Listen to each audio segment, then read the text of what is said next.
So guys, for the first step, you're going to head over to search and type in system configuration. Click on it. And then once you're on this, you're going to click on the boot tab. Now once this comes up, you're going to tick safe boot. Now you're going to select network.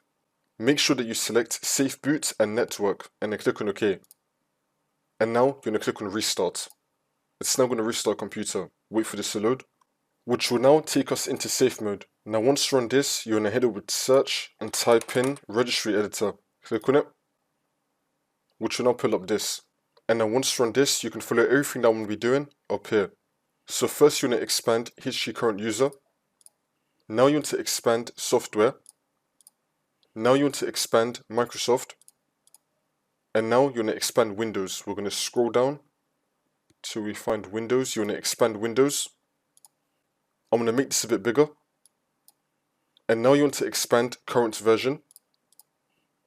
And now you want to find internet settings. We're going to scroll down till we find internet settings. Here it is. You want to click on this.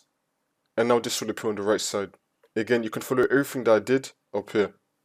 And now once you're on this, you want to delete both proxy enable and proxy server.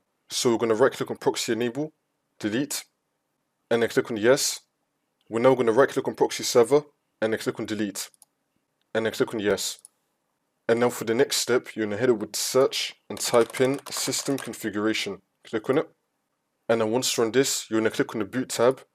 And now you're going to untick safe boot. You're going to untick this and then click on OK. And now you're going to click on restart.